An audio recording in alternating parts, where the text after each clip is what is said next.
They were accessible by some sort of an avenue that we call dromos. So it was inside, these tombs were inside hills. So the upper part is not surviving here. So imagine a hill underneath the beehive cupola, and that's the entrance of the tomb, and that's the avenue that gives access to the tomb. And there's one more. Any question for that part? For that story of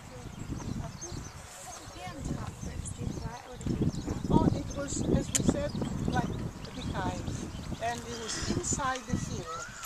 Very often these hills were man-made. They were not. They add fill. I mean, sort of the dromos is happening after the burying of the king or the queen.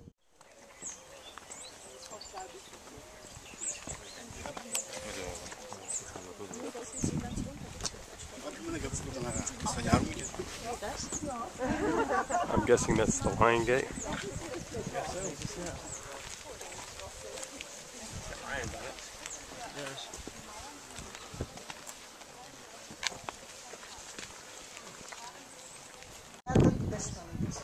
And here is where the two sections of the wall are joining, and where we have the gate, well known as the Lion Gate.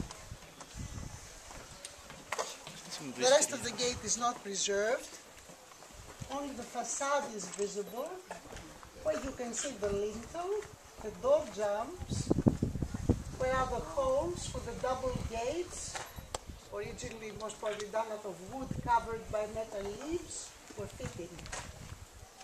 And above, where we have the relieving triangle, we left a triangular space above the lintel, so not to press the lintel with the weight, two lionesses on either sides of a column. Now the front poles of the lions are standing on two bases. It is most probably a representation of a building, probably the palace. And also the column is the column of the palace. It's narrower on the top, wider on the top and narrower at the bottom. On Crete, Chris, have you been to Crete? So you've seen the columns at Knossos, that they used to be wooden, so the thicker part is up, the narrower part is down, to put the trees upside down, the trunks of the trees. So this is probably a representation of one of these wooden columns, like the palaces of Crete, of Knossos. Why? It's because this period, Mycenae was very influenced from the Cretan art. The Cretan civilization, well known as Minoan civilization, existed much before the Mycenaean. It was the oldest European civilization. That was a very sophisticated one, of very high standard, very high art. But it was not Greek. The Minoans were not Greeks. The Mycenaeans were. They came from Africa. We don't know how of the buses is. In the 19th century, the place was called Mycenae, but nobody really associated the word Mycenae with the ancient Mycenaeans. They thought that the ancient Mycenaeans were created by the wild imagination of the ancient Greeks. They were simply a legend, a story. And Agamemnon and the Trojan War were all tales, they believed. So this was called Mycenae. And the strange German man called Heinrich Schliemann. Schliemann was the son of a priest. Since a child, he had a tendency to such things. He studied languages, Greek, Latin, and he developed a very big passion in discovering antiques. As an adult, he went to the United States, he went to California in search of gold, and he became very, very rich. So in his 50s, when he was already very wealthy, decided to spend his money and the rest of his life in doing his hobby, that was to discover old things, antiques. So he came here, Mycenae. He started excavating, nothing, he left, he came back. This second time, he was like 1876. He just picked up this spot. I was telling you before, it was earth here, okay? Buried. So he stopped on top here with his craftsmen, and he told them, start digging here, just out of coincidence. So when they reached that depth, they uncovered 5 shaft graves, 5 tombs that were rectangular pits, family graves. Like here, for instance, there's one. See?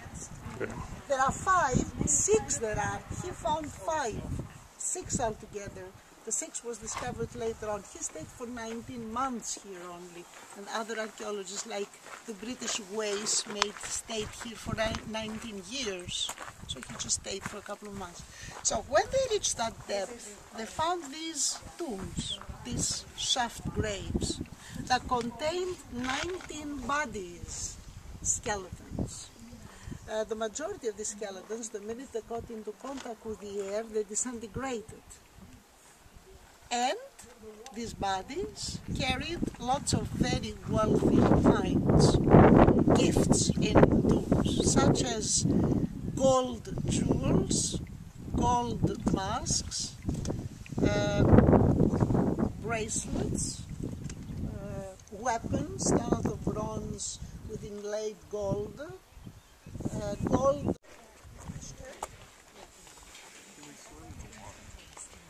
So we were just talking about this. This was somewhere between Abraham and David, that time frame.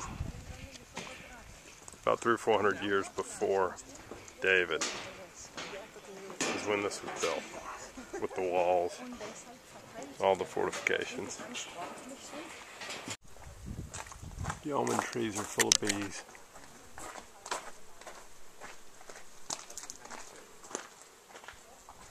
Not sure if you can hear it.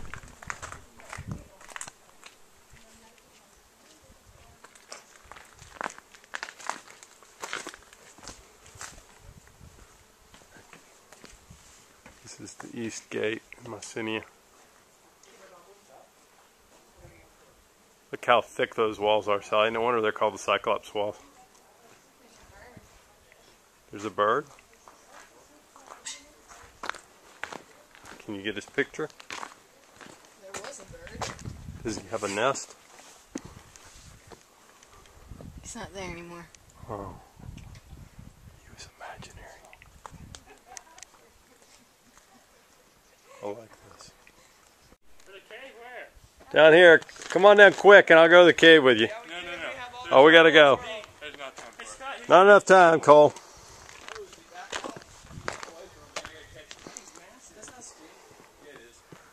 This is where they have a cistern system that goes down that would collect water for the inhabitants. You're fearless leader. The relieving triangle was filled once upon a time by a triangular stone decorated with horizontal carving. On the ground, you can see the bases of 2 half columns. And you can see the holes where these 2 half columns were inserted, sections of which are now presented in the National Archaeological Museum. I remind you that all the dromos was filled with earth. Nobody could really come from the dromos. Each time another member of the royal family would die, they would take away the earth to reach the main door and open it and reach the main burial chamber. This tomb has a second room. You hear your voice now? This is a beehive tomb, they call them. That's how the Mycenaeans buried the super royalty. Wow.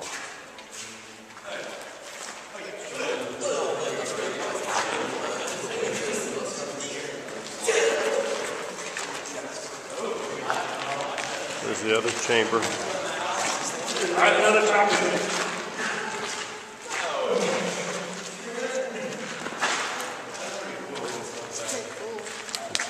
cool. Cool in every way. Cool like you want to